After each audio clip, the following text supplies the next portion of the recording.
கழகத்தின் நிரந்தர பொதுச் செயலாளர், நாடாள பிறந்த நலத்திட்ட நாயகர், வருங்கால முதலமைச்சர் புரட்சி தலைவர் எடப்பாடி அவர்களை வணங்கி, இருவரும் தெய்வங்களான புரட்சி தலைவர் எம்ஜிஆர், தமிழகசாமி அம்மா அவர்களின் அருளாட்சியோடு இந்த தாய் தமிழ்நாட்டு மக்களுக்கு வணங்கி சமர்ப்பிக்கிறேன். இன்றைய நவீன அரசியல் களத்தில அதிகாரத்தை கைப்பற்றுவதற்கான முயற்சிகள் பெரும்பாலும் கவர்ச்சிகரமான வசீகரமான புனை கதைகளின் மீதே அரசியல் கட்டமைக்கப்படுவதை நாம் பார்த்து வருகிறோம்.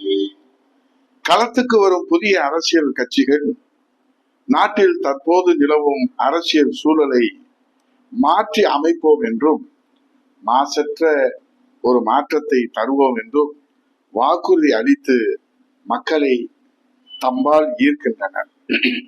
நவீன டிஜிட்டல் பிரச்சாரத்தை மூலதனமாக வைத்து மூளைச்சலவை செய்வதுதான் அரசியல் கட்சியின் பண்பாடா என்று கேட்கின்ற வகையிலே இன்றைக்கு டிஜிட்டல் பிரச்சாரத்தை மூலமாக வைத்துக் கொண்டு மூளைச்சலவை செய்து வருகின்றார்கள்.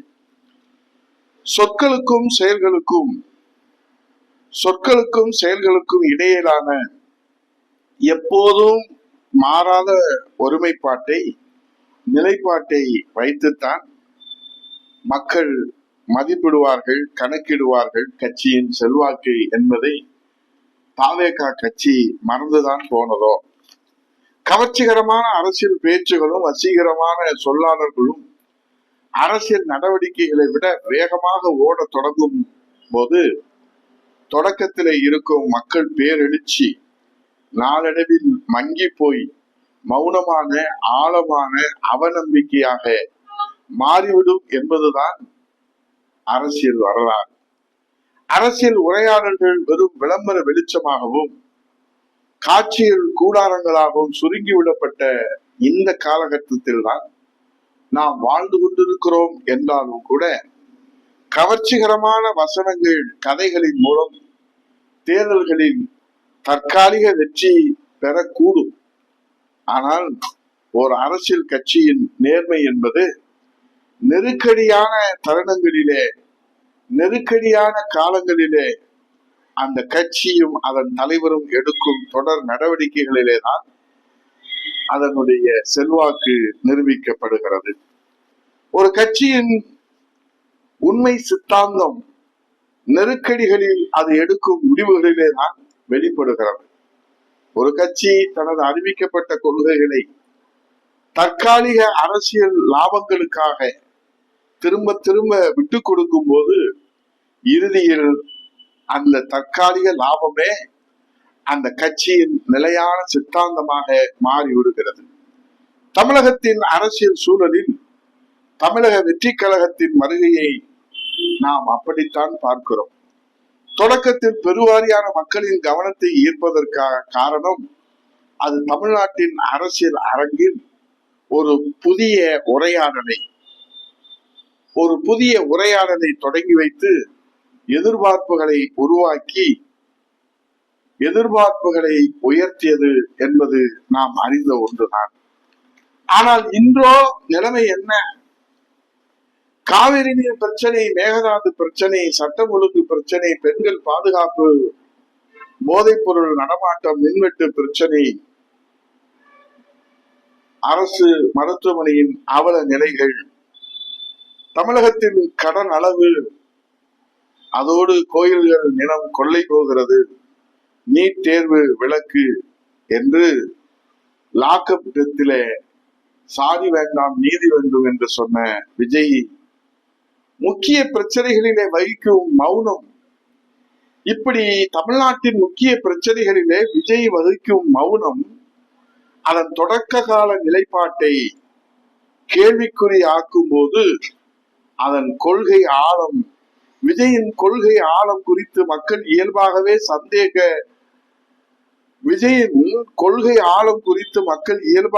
சந்தேகிக்க தொடங்கிவிட்டார்கள் என்பதுதான் இன்றைய தமிழகத்தினுடைய நிலையாக, அரசியல் நிலையாக நாம் பார்க்கிறோம்.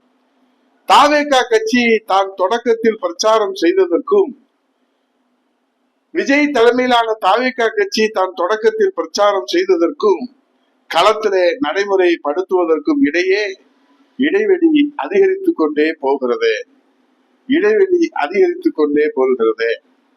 இதனால் மக்கள் புரட்சி வருமோ, இதனால் மக்கள் எழுச்சி வருமோ, இதனால் மக்கள் விழிப்புணர்ச்சி வருமோ, பொறுத்திருந்துதான் பார்க்க வேண்டும். ஆனால் ஒன்று, எப்பொழுது ஒரு அரசன் அறத்தை துறக்கின்றானோ அப்போதே அந்த அரசன் தன் ஆட்சியையும் மக்களிடமிருந்த நம்பிக்கையையும் ஒரு சேர இழப்பான் என்பதுதான் நீதி. தாவேகா கட்சி மாய பிம்பங்களை கட்டமைத்து செய்யும் அரசியலுக்கும் ஒரு எல்லை உண்டு. இறுதியில் மக்கள் தோற்றத்தையும் யதார்த்தத்தையும், இறுதியிலே மக்கள் வசீகர தோற்றத்தையும் கல யதார்த்தத்தையும் ஒப்பிட்டு பார்த்துதான் தீர்ப்பு வழங்குவார்கள் என்பதை மறந்துவிடக் கூடாது. ஒரு அரசியல் கட்சியின் உண்மையான சொத்து அதன் சின்னமோ, அதன் வசீகர தலைவரோ, அந்த கட்சியின் நிதியோ, அந்த தலைவரின் தனிப்பட்ட கவர்ச்சியோ வசீகரமோ அல்ல. அதன் ஆகச்சிறந்த கட்சியின் ஆகச்சிறந்த சொத்து நம்பகத்தன்மை மட்டுமே. இதுதான் தமிழக அரசியல் வரலாறு நமக்கு பாடம் எடுக்கிறது. இதுதான் தமிழகத்துடைய அரசியல் வரலாறு நமக்கு சொல்லுகிற பாடம்.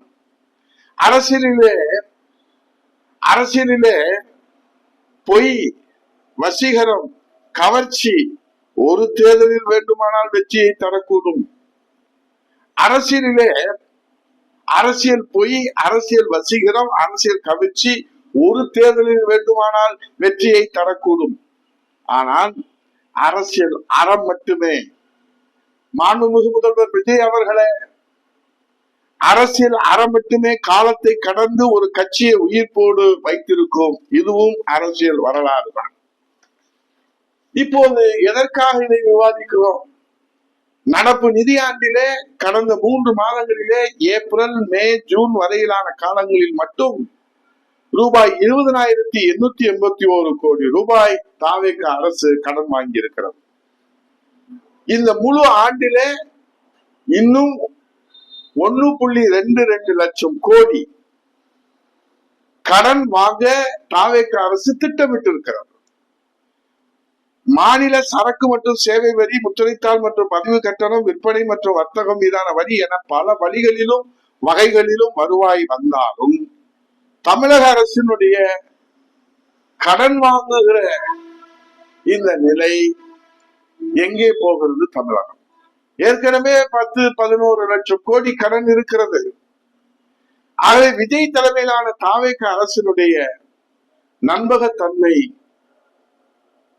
தமிழக மக்களிடத்திலே இருக்கிறதா, இழக்கிறதா? பொறுத்திருந்துதான் நாம் பார்க்க வேண்டும்.